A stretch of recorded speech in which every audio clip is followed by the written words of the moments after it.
Straw Hut Media. Hey, I'm Jade PettyJohn, and I am here alone with Jake Hogan, so you don't have to be. Don't be alone with Jake Hogan.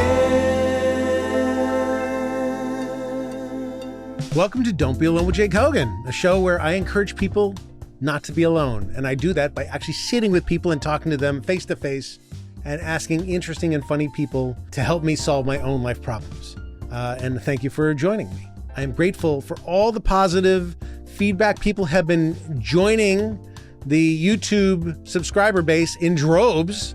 So fantastic. We're now, I think we're the number 3 most popular podcast in all of podcasting. Is that right, producer Ryan? Something like that. We're either number 3 or number 300,000. It doesn't really matter. We're climbing the ranks. And actually, it is becoming very popular. Please feel free to email me at dbawjk@gmail.com with your questions for guests, your comments for me, your anything you want to say. If you want recipes, I'll give you recipes. Whatever it is, please, let's be in contact because I really like hearing from you and I really like responding. Anyway, today we have a great guest. I will say this, my friend Jade PettyJohn, who is an actress who I worked with when she was a child, but now she's an adult. And that's always been weird for me to see somebody grow up and become an adult because that means I'm getting old. But that's not really my question. My question is going to be about being a child actor in Hollywood. I don't know if any of you have seen this new Nickelodeon documentary that's on one of the platforms. When you're a producer of a TV show for kids, you want to worry about what kind of thing you're putting out for kids to watch. So that's the first thing you're worried about. You're worried about that it's funny and entertaining. That's the second thing you're worried about. You're also worried about the actual lives of the child actors who are in your care. You're worried about their safety because they have to do stunts. You're worried about their lives because they're really working full days, many days a week. And what time do they get to be kids? And then you're worrying about what kind of effect it has on them for the future in their lives. And this Nickelodeon, it's not on Nickelodeon, but about kid actors on Nickelodeon portrays it as a very unpleasant, unhappy thing. It also shows them being victimized by sexual predators, really horrible stuff, which I'm thankful to say did not happen to my knowledge on any of my shows. But it really is scary, and you sort of worry about kids. You don't want to be responsible for bad things that happen in their lives. And I'm wondering, could I have done better? Could I have made their lives, these kids who worked on these shows, lives better? So I'm going to ask Jade PettyJohn how it was for her and how I could have made it better. And we'll see together right after this. Don't be alone with Jake Hogan. So we'll start by plugging your mom's what's your mom's candle company called? Okay, well, it hasn't officially launched yet. I don't know if What's it gonna be called? It's gonna be called Earth Wax Fire. Earth Wax Fire. So Earth Wax Fire. Kogan Nation, all people who are going to love candles have to go buy Earth Wax Fire? Yeah, Earth Wax Fire. Okay. Brilliant candles, amazing scents. Now, if you don't like things that smell good, what then? What about for people like me who You don't like things that smell good? I want bad scents. Okay. Does your mom ever toilet paper, scented candles? Exactly. Some unfortunate things. Unfortunate smelling things. I could put in a good word with her. She could probably make it happen. That's awesome. She has the right to reject these options. Right. But I can put in a good word. All right. Yeah, I know her pretty well. So. So Jade, welcome. Thank you. Jade is somebody who I worked with for many, many years. Our relationship has changed over the years. I mean, first of all, you were a kid and I was an adult. I was also your boss. Yeah. And that's a weird thing. Yeah. The thing that I wanted to talk to you about, and I mentioned to you in an email, was you were a Nickelodeon child star. And there's all kinds of stuff going on now about Nickelodeon child stars being quite unhappy with their past. Yeah. And I, as a producer of a Nickelodeon show and somebody who cared about whether or not people were being treated nicely, are very disturbed by what people are saying. And so I wanted to talk to you a little bit about that and about being responsible with child stars. But before I did, I wanted to give you a gift. A gift? Well, just some Jack Daniels. Oh my God. Just to have, because I didn't know, I don't know. you know, the nature of our relationship now. And the most hardcore that you could give me is some Jack Daniels. That is literally the most hardcore that I had in my in my liquor cabinet. Wow, 14-year-old Jade, when I was first cast in School of Rock, never would have thought that we would get to this. Here's Jack Daniels. Thank you. And if you want to drink now, you can. It's only 12:30. It's only 12:30. I don't recommend it. Somewhere. I don't recommend it. But anyway, it's just... it's an option. Yeah, it's an option. I have to learn how to make old fashions or something now. Is that what you do with... I don't know. You drink it straight. You drink it straight. Neat. Alone. In the dark. Reading Bukowski. No, just sad. Just alone sad, in the dark. alone in the dark. No scented candles. No scented candles. No scented candles. You stare into this and see a bleak future. That's what you do. That's what it's for. That makes sense. Yeah, right. And it really aligns with the whole like tortured, self-deprecated artist thing. Yeah, all right. Okay, well, good. Anyway, I'm hear going to an take option. this off so that not every frame of the show will be seen with Jack Daniels in it. Jack Daniels. That's amazing. But it's interesting when you were when we first got introduced. I don't know how old you were. Maybe 15, 14? I was 14. 14 years old. Was that your decision to be an actress at that young age? Is that you just said, Mom, Dad, I got to do this? Yeah. I forced my parents, essentially. They were very adamant that I shouldn't be in the industry. Right. And I grew up in LA, so I was already around the industry, and both my parents are artists. You know, my dad plays music, my mom's a painter, all their friends are these sort of hippy-dippy artist guys, right? So I was exposed to it at a very young age. And around the time I was 4 years old, I was asking for an agent. Obviously, I had no idea what that was, right. But I put together that you needed that to be an actor. How did you know about agents? It's like most kids are good. Like, I want to be on TV. You went straight to the agent. The agent. Yeah. Okay. I don't know where I picked it up. I do remember asking about it. And I was talking to my mom recently. I was like, how did I discover that? She's like, I have no idea. You heard it somewhere. Crazy. But I figured it out that you needed one. Had no idea what they did. But you needed one to be an actor. And now have you discovered you really don't need one? Yeah, I don't need them anymore. Yeah. I still don't know what an agent is. Yeah. Nobody knows what no one knows. Only 4-year-olds really understand what an agent is. Only 4-year-olds. 4-year-olds, they get it. They're tracking. It's true. So, okay, so you said, I'm going to do, and then how quickly from that moment, berating your parents, like, I want to do this, did they acquiesce and say, yeah, okay? It was a few years, because I started when I was 7, and I was asking every day. I was asking for an agent. I was asking for headshots, because my mom was a photographer, too, so I knew what headshots were, right? And they were sort of dancing around it. They were like, yeah, let's learn how to read. Right. You know, let's whatever. Very helpful, by the way, if you're going to do scripts. Yeah, you got to know how to read. It's an important skill set to have. Although it's not mandatory. I know lots of actors who do not read. Yeah. It's not mandatory, but it's helpful. Helps. Yeah, it helps. And I started sort of picking up on the fact that they weren't telling me the real reason why they weren't letting me do it. At the time, I was incredibly shy, painfully shy kid. I would be able to perform and have no problems with it. I could be on a stage and do that stuff. Put on plays for my parents and their friends, no problem. But if I had to talk to someone, I would hide behind my mom's leg. And so they were really nervous about putting their kid into the industry. Yeah. Right? Yeah, sure. So I remember sitting them down one night, and I was about 6 or 7. And I was like, Mom, Dad, I'm behind schedule. This is what I'm going to do with my life. And I told them my schedule of what I would do, how I would do it until I was an adult. Right. And then they finally fessed up to me. They're like, okay, we understand that you love this, but the shyness is going to be hard, right? So I started doing things with my parents to sort of convince them that I could break being shy. Okay. Which included like ordering my parents' coffee order at Starbucks, and if the barista had to lean in and go, "What was that?" Then that was a fail. I had to do it again for myself. Right. So I sort of showed them that I could overcome that. They started me in modeling, and I hated it.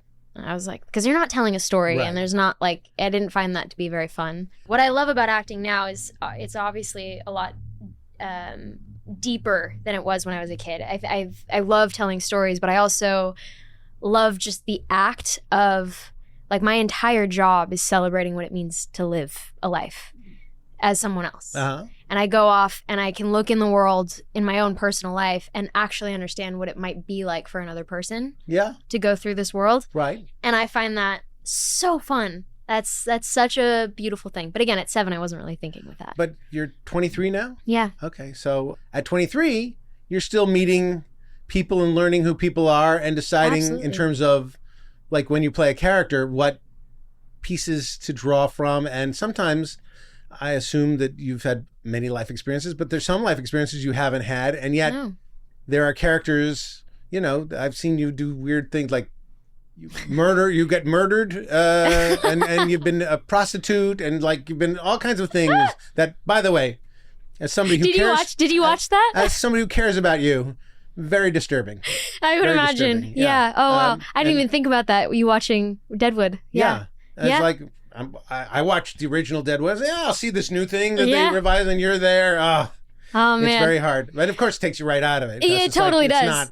I'm not watching the show anymore. It's just like, okay, let's see what Jade's doing. Let's see what Jade's doing. She's a prostitute in the 1800s. Yeah, it's weird, but I mean, you know, that's the thing about acting. I think the older you get, the more experience you have, the more you have to draw from. Yeah. But you can still draw from your imagination and other things and do research and that kind of stuff. Yeah, there's so many resources. But I think that one of the greatest classes you could have as an actor is to go off and live. You know, like you do have to have real life experiences and go off and experience it and look at people. Who's the most interesting character you've met recently that you go like, okay, I might not hang out with this person, but I'm going to file this. Oh, wouldn't hang out with them, but I'm going to file this. Or I will hang out with them, but I'm also going to file this for later use. Interesting. Because I do that as a writer. Yeah. Yeah. You know, there is this, I would say that we're maybe not friends, but we're friendly with each other. Mm-hmm. I really do like this guy, but he works at a coffee shop that I go to a lot. And he's like a modern day cowboy, and he's also a country singer, but he's also got this like very like Mick Jagger-y swagger thing about him. Why aren't you dating this guy? It sounds fantastic. What's going on? Not dating him. Not dating All him. right. No. You Definitely said you're not. not in even that sense. friends with him. You're friendly with him. It sounds fantastic. What's the problem? Not interested in a relationship with him, but he's fascinating. He's such a character. He's one of these people that you feel like you would meet in a movie. Like he has like wears all of these gold jewelry, rings, and wears like a Dodgers jersey and a cowboy hat and a belt buckle. He's screaming, "I'm unique." Yeah, in every pore. Exactly. Okay. He's so unique. There is nothing like him. All right. What he wears, it all has a story to it. Like it's all thrifted, and he makes really great coffee. Yeah. You know. He's a great barista. Something very special there. Very special, and total country singer, rock and roll dude. Okay. Yeah, fascinating person. In School of Rock, in our experience, what was? Let's just go back to my problem, which was, how could I have been a better producer? What was your experience as a kid actor? Do you have any rough experiences as a kid actor in the thing, or not even rough, but just felt like either not treated well, not treated like a kid? I mean, all those things. Yeah. I definitely am not going to claim to have the experiences that some of these other people have had experiences on. I'm not going to claim those. And thank goodness. And thank goodness. Yeah, I'm very, very grateful. And I also just want to like validate that those people's experiences and that they're horrific and they never should have happened. Right. So I obviously like I had my moments, but never anything along those lines. What were the shitty moments? What were the moments that is like? Are they really asking a 14-year-old or 13? Are they asking me to do that? And like, what do you think was oppressive? That could have been. You could have been treated better, or even considered more, not just as an actress, but as a kid. Yeah, you know, it's interesting. School of Rock, I think we really did luck out, and I'm not trying to be like politically correct or whatever with that, but I felt like anything that I was having problems with never came from being on set. Like I felt like I would come to work and I felt like I fit in and it was great. And the thing that I actually really loved was I think that the way that you guys created how you guys created the atmosphere on set was it was very fun, but it was also if any problems did arise, which we didn't really have many problems. There were some. There was a couple Uh-huh. here and there. Right. But I knew that if something was wrong, I could come to one of you guys and communicate about it. Steve and Jim Armagida were the people who created the show, and then they brought me in with them to help work on the show. And we were a fine team, and they're two extraordinarily nice guys. Extraordinarily nice. And really funny and great guys. And I felt very in sync with them about, we were all very concerned about, we want to make a good show. That was like the first thing was we want to make a good show. Second thing was we want people to be pleasant and happy in general. And then we also were concerned like, hey, these are really kids. Are we, what can we do to sort of do our best to protect you guys? Like we had a thing where we had a no swearing rule on set, but it was rarely followed. Like, I mean, honestly, the crew, there's sailors every once in a while. Yeah, the bad words would pop up, and we would say like, I don't want to have to fire somebody because of what they're saying, but we would talk to people because we want to keep the language. I remember that. Very kid friendly. We want to keep the set kid friendly. And that was the thing that I think I really appreciated was I think that the way you guys created that crew and hired people. They were genuinely good people. And I remember there were a couple of times when there were a couple of odd ducks that would come in and they didn't stay for long before it became a problem. And I think you guys really did a good job at... We tried to listen, and other people would tell us that this person was a problem or this was not a good fit. And so things would change. But we try to keep like a no difficult person policy going on. Which is super important. Which was great, except they allowed me to stay. Which was great. It was great for you. Yeah. Great for us.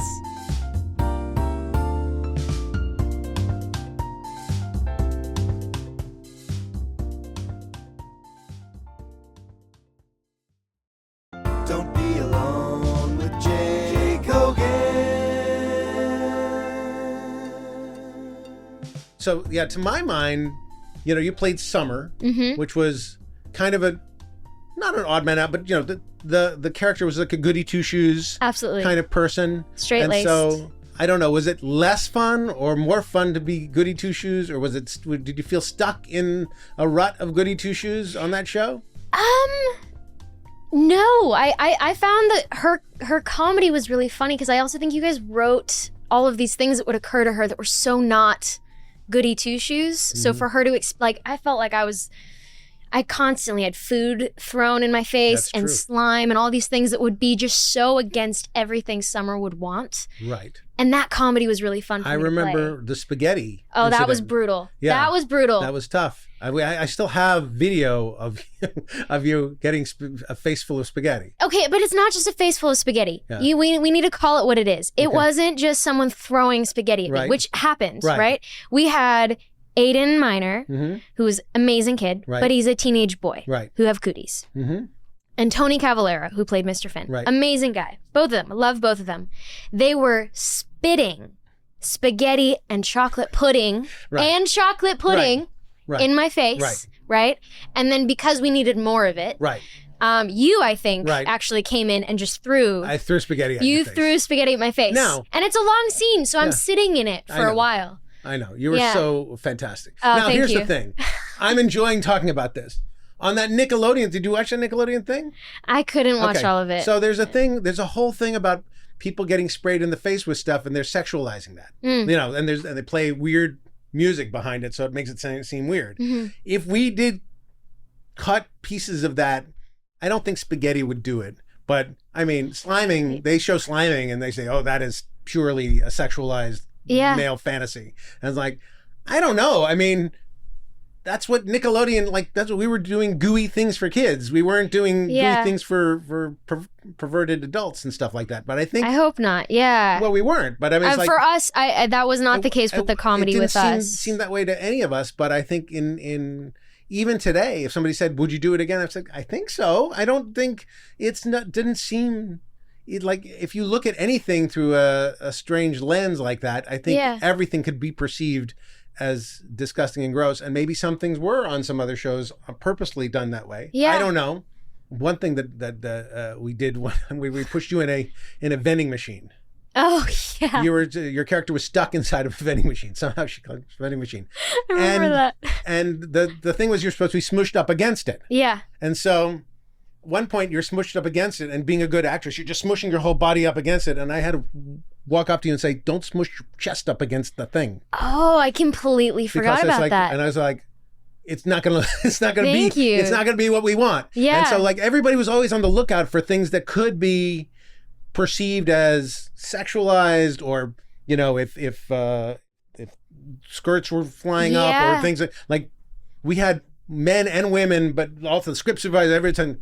Good. Stop that. But I mean, that was because that can't be the role of the kid either. Because like for me, I wasn't thinking about that at all. You're a kid. No, you're being a great actress and just doing the actor thing. But you have to have a world of people around you who's there to not only protect you in that moment, but also protect you on camera. Yeah, exactly. And make sure that, your guys are coming off the age appropriate. And I think Nickelodeon was very concerned about that too. Yeah. And rightfully so. So I don't know. What could we have done better? Important. What could we have done better for you guys? I mean, aside from not making you just play the tambourine. Aside from that. I had a thing on that for a minute. Bummer. Yeah, that, and then also my one little bone to pick with you. Yeah. I have a question for you. Yeah. Do you have a history wearing headbands? Never. You've never worn a headband? Not once. Okay. Should I? Just for the reality, so you know what it could be like, and I need you to wear it for a long period of time. I have no hair. Like there's no. No, you'll still get what I'm talking about. Okay, an irritation. So when you wear a headband, the ends of it push up against the back of your ears, and for a long period of time, it will create a headache. And I remember I that was the only reason why I hated wearing the headbands, because they cause pain. I remember talking, I think it was to you, and I was like, okay, I get it. Summer's signature thing is she wears a headband, which I get. I get it. It's the preppy thing. But can we just do a couple scenes without him? And I remember being told, you won't be recognizable as Summer without the headband, like, because that's her signature thing. And I was like, come on, man. This is the thing. Do we put pads around the bottoms of the headband? Could we have made the headbands more comfortable? We made the headbands more comfortable? I don't know. Maybe there would have been a solution there. But we kept wearing the headbands, and that was the one thing that I was like, oh, man. But that's obviously a very small thing. Yeah. I think I'm sorry. Let me apologize right now. I'm sorry about the headband. It was a rough life for me with wearing my headbands. I can understand that. No, but for all intents and purposes, like, I think for me, it was really important that I was treated as a kid from a point of a safety point, and that I had people looking after me. And I never questioned that on School of Rock, so it was never a problem.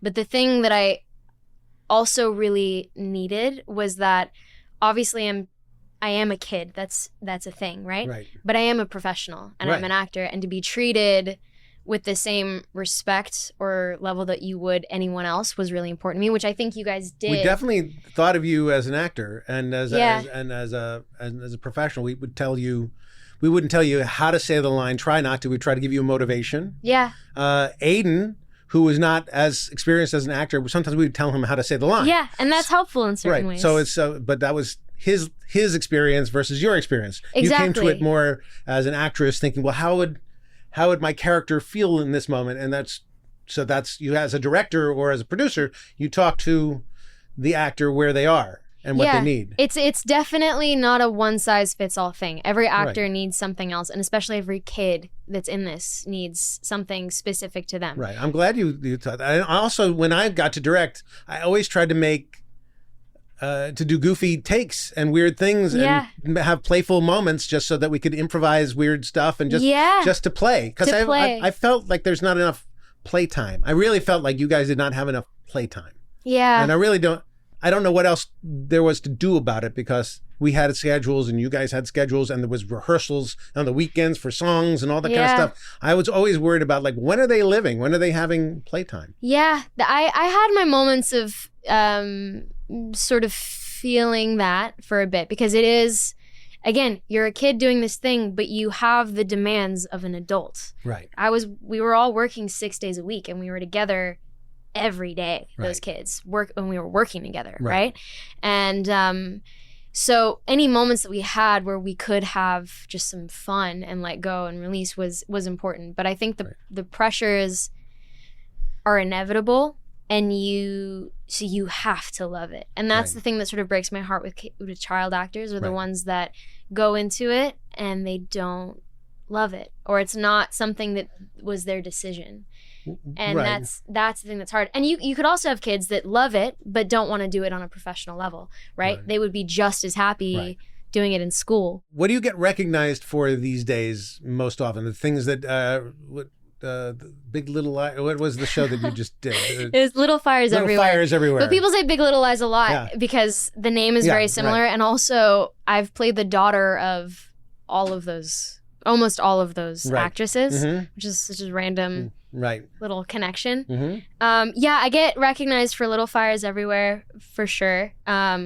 And then Big Sky, as of recent times. Okay. Big Sky was another one. Were you in the opening of Big Sky, right? I mean, it's like, I remember watching that, it's like, and immediately get either kidnapped or dead. I forgot which. One of the two things happened. I was like, I cannot watch the show anymore. Really? Yeah, I turned it off. Wow. Like Brown and I were watching, my wife and I were watching, it's just like, you can't watch this. Oh, it looked like you were going to be in trouble, the whole thing, and I did not want to see it. I was in trouble. Yeah. I no dying, or maybe, I don't know. You just don't know spoilers, but I was in that for. It's aired. You don't have. It's aired. You can't do the spoiler thing. It's true. Yeah. It's true. Okay, so aired. I don't die. Yeah, okay, good. I don't die, all but right.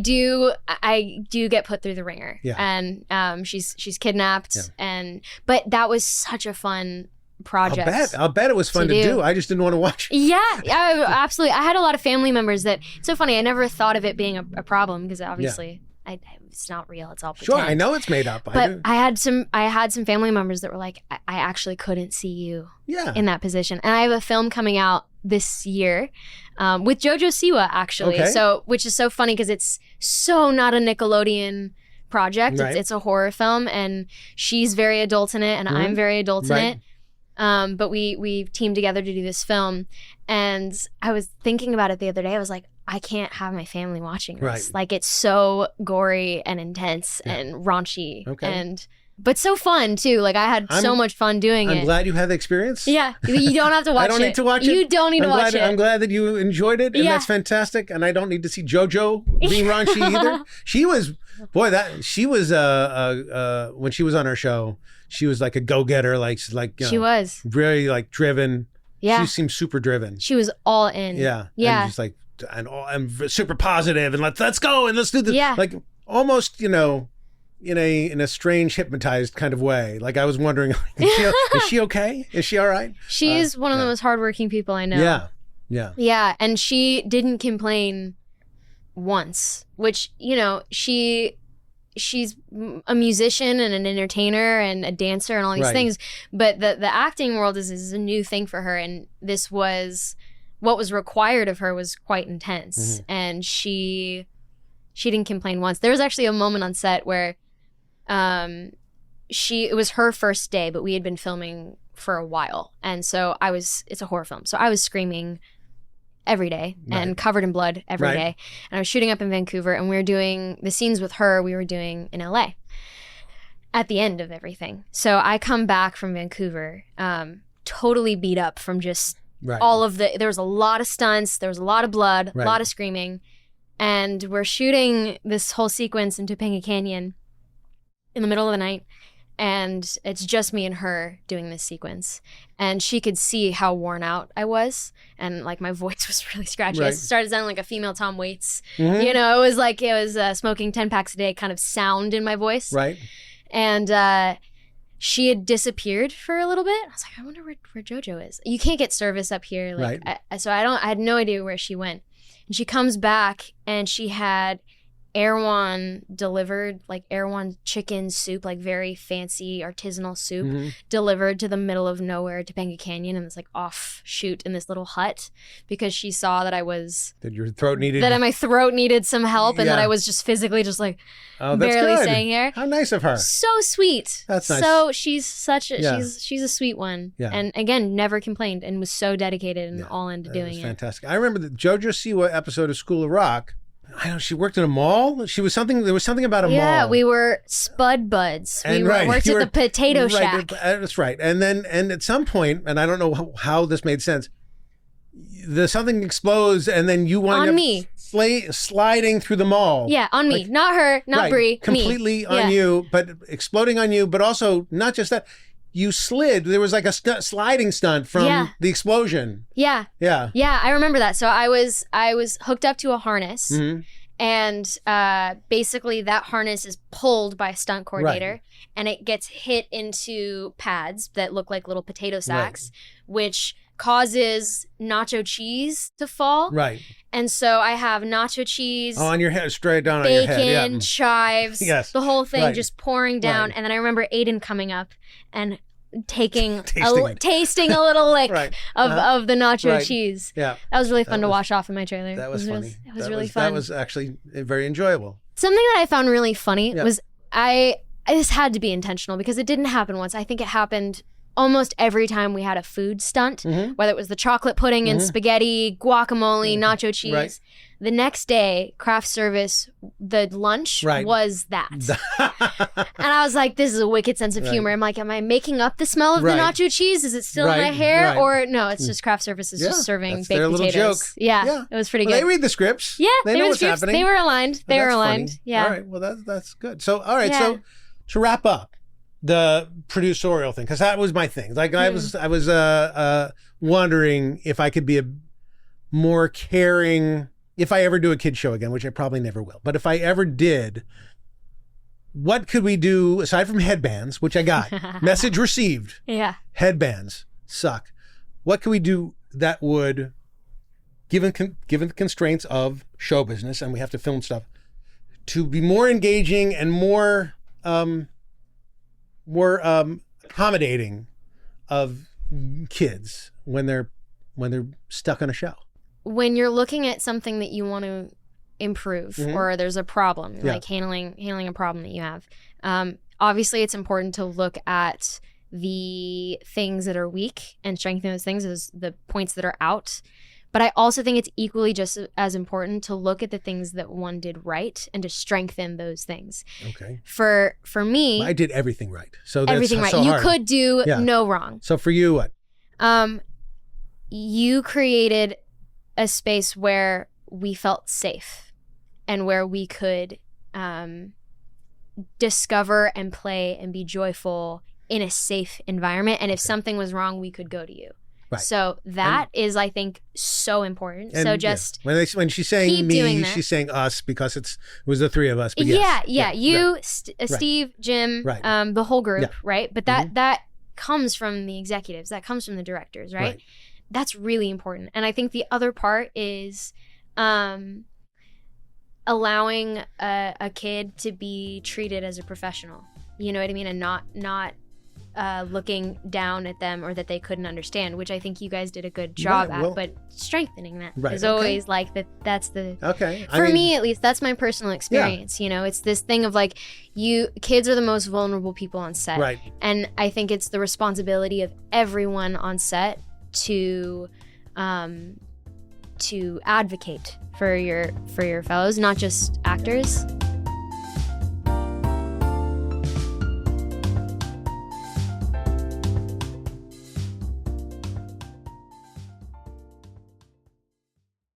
It's question time. I'm going to check the internet because on Twitter I asked if there were going to be any questions for you. And let's see if there's... No, one question was, I believe it was, if you could order any sandwich, what sandwich would that be? Ooh, if I could order any sandwich. And by the way, you can order any sandwich. It's possible. I can. It is very possible for you to do. It's true. Oh man. One of my favorite things in the world and one of my favorite places in the world is Felipe's. Have you been there? Downtown LA? Yeah. Raised there. My dad grew up going there and I grew up going there. So a pulled pork French dip sandwich. When's the last time you were there? About a month ago. Wow. I have not been there years. I literally this week told my friend John, I've not been to Philippe's. I need to get to Philippe's. Gotta go to Philippe's. So, the sawdust on the floor. So their you know pickled why eggs. it's a French dip sandwich? Why? There's a plaque on the wall of Philippe's. It says, I mean, the original, they created it. I don't know the story, though. There's a guy supposedly named Officer French who wanted a roast beef sandwich or a pulled pork sandwich, and he said, put the juice on the side. And so he could dip the sandwich in the juice. And history was made.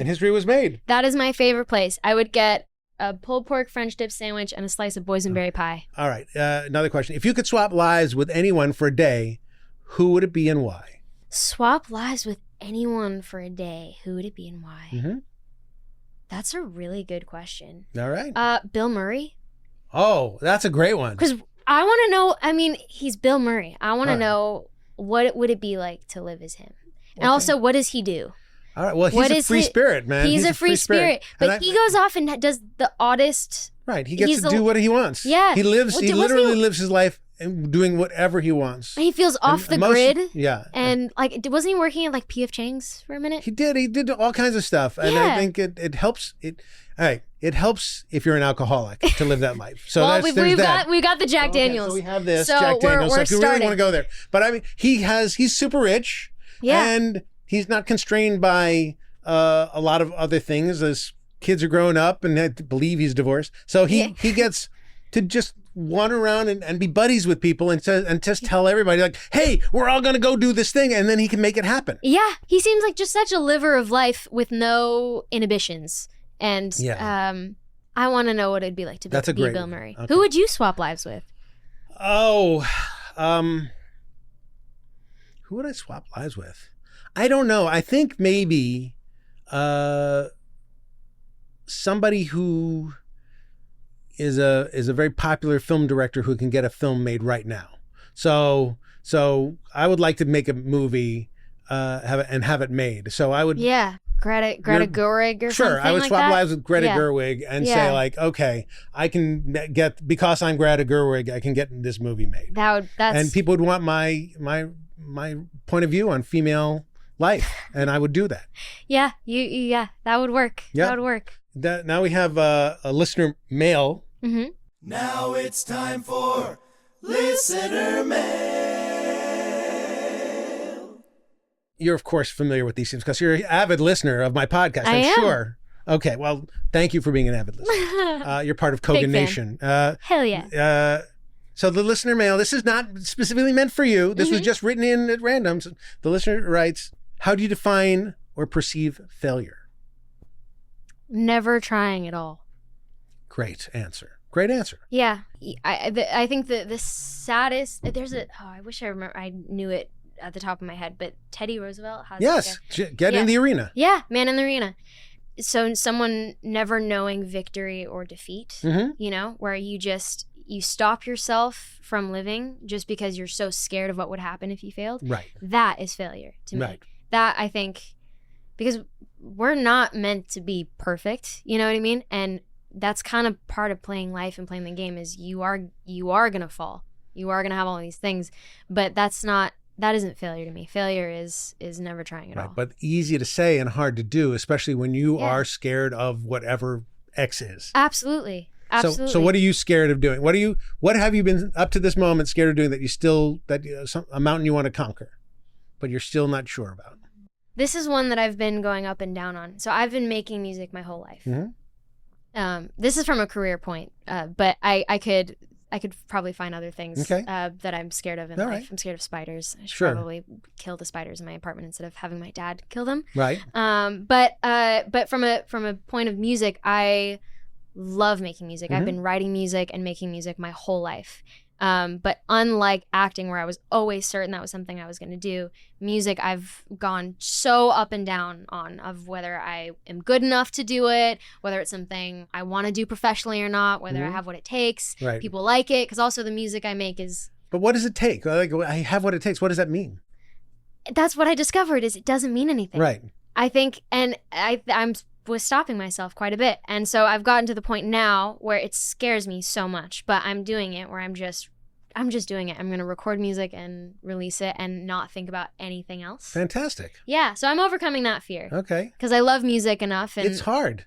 Charlie makes music and records it, but even now, sometimes, he'll have a song and he'll say, I'm just not ready to let it go. Yeah. Just not ready to let it go. Either because he's being a perfectionist about trying to mix it and make it perfect, or some things like, I'm afraid it's not going to get the reception that I hope it gets because I love it so much. Yeah. And that's just the name of the game of being an artist. Yes. But at the same time, like, I think about, there are certain musicians that actually saved my life, right? Like that. Who? Jeff Buckley's one of them. Okay. Right? Jeff Buckley. Who saved his life? Who saved his life? Yes, Jeff Buckley. I don't know. I don't think anybody. I mean, he did. He's part of the 27 Club. Yeah. So Yeah. Well, he saved my life at least, right? Mm-hmm. I listened to him, and Fiona Apple's another one. Like these guys, like major moments of my life, I got through because of them. Okay. And I was thinking about this the other day. I was like, if Jeff Buckley was, recording Grace, the Grace album, and was like, God, it's so, I love this, but like, what if people don't like it? Right. And whatever. And he didn't release it. Right.